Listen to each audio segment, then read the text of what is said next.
So I started doing this type of thing in 2000. As I understand it, and this is all kind of, it's a bit anecdotal, I've got no real facts for it, but it feels like what happened is that people started coming over from the US predominantly and telling people that they were doing it wrong.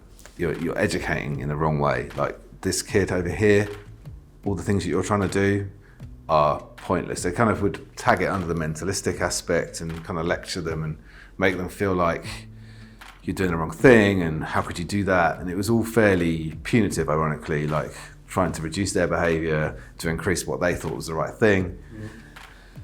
And then so ensued this period of time where it was relatively easy to get money if you were well educated and could fight your corner.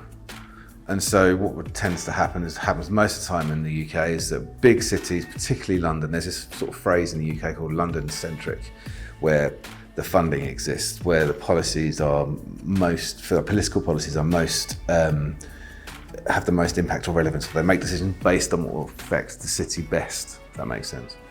So other parts of the country have less access to money, less access to services and so on. So it ensued this period of time where more and more kind of private-based programs are popping up, a little bit like the home services that exist in the US now.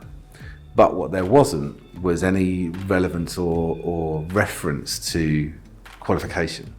So there were people just rocking up, me included, to be honest, like, oh yeah, I'll do that. No supervision, nothing. And can you look back at that time and think, oh my God, how could that have even happened? Let alone I did it, you know? So people were exposed, they were over a barrel for money because people were charging whatever they wanted. And then some more time passed. And I think there was a period of time where the rhetoric that came from the US started to manifest out of people from the UK. And the UK were talking to the big organisations like the National Autistic Society and people like that and saying, you're doing it wrong. So all that happens, particularly here, is that people are like, well, walls up, we don't want to talk to you. And then they start referencing, or don't work with others to find out where it's coming from. You know, the things we've been talking about, how outcomes more important than the nuts and bolts of the science, if you know what I mean. And so there's a period of real kind of loggerheads, like people would, like, we don't do ABA, we won't go anywhere near it. You know, this is all the kind of thing that's coming out of local education authorities, schools. But now it kind of feels like in this weird period in life where we've got really strange political groups rising up again that we thought were just like a bygone era, there seems to be like this appetite for almost like this postmodern change, and people are now starting to listen to people that are also saying, look, think about these outcomes, think about the quality of life, think about the impact of early intervention for later in life and how that will benefit people that can get the right things at the right time. And I also think there's this irony now that there's slightly less money available in the public purse, that the public services, if you like, are now starting to have to diversify and think how they can do more, get more for their money, get better impact, better results for the kids and families. And it feels like behaviour analysis is in a place now where it can have real impact. So there are now more services developing that are outreach. So they're outreaching into schools for particular kids, the ones that are at risk of like exclusion from school or got really quite severe problem behaviour that's really impacting their lives and the lives of their families and so on.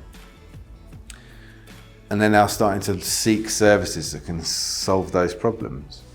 And there are a few kind of organisations out there that are really kind of recognising now's the time to start talking and develop partnerships.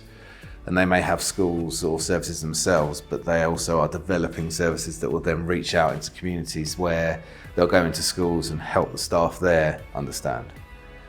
So predominantly around principal training, so less of the stringent kind of IOA type stuff, but look, if you have this in mind, so if this child's finding this a real effort, give them a way to get out of it without having problem behaviour, or set the bar as such a way that they can succeed and you can reinforce what's just happened. And trying to shift this paradigm of a sanctions-based behaviour policy in a school, for example, into not rewards based, but like reinforce the behaviour that you want. So school-wide PBS, by another name, is starting to appear more and more in behaviour school policies, I think. There are much more prevalence for behaviour services in local authorities now than there ever has been, and they will tend to want to work collaboratively with others that have been doing it for a long time. So in my sort of most current experiences with the organisation called Beyond Autism, who I work with quite a lot, and they're doing that. So they've spanned from early years services that are free. So they've worked with charities for donation to deliver parent training for really young children. They have their schools, so the younger age, the higher age group, and sixth form, which is I guess like post-16 age group, and now also a post-19 service, which is 19 to 25, and an outreach service. And all that's developed at the back of, let's try to keep kids in the schools that they're already in. Let's try and make sure that they are able to access the communities that they would ordinarily live in, rather than travelling an hour or two to get to school. It's like, well, how do we keep them where they should be, like where their family are, where their friendships are, and so on. And they work off this idea of being proud to challenge, so they will work collaboratively in partnership. But say, are you sure that that's the right thing to do? How about this instead as an approach? Because I think that will enable this child, as opposed to what can be the rhetoric, which is, this child has broken our behaviour policy, therefore they're out. So that it's trying to maybe bridge or soften the impact of the behaviours through education and training and support, bringing in their kind of ethos, which they call ABA, the Beyond Autism way, which is, let's look at multidisciplinary working. Let's make sure that we've got. There's a phrase called "team around the child." It's a sort of an official phrase, but they would do it with maybe capital letters, small letters if you like. Let's have a team around the child, multiple stakeholders, making sure we've got the same outcome in mind. And that seems to be the palatable message now. People seem to be receiving that quite well. So, whereas before, let's say 5 years ago, maybe slightly more recent, there would be like a shutdown.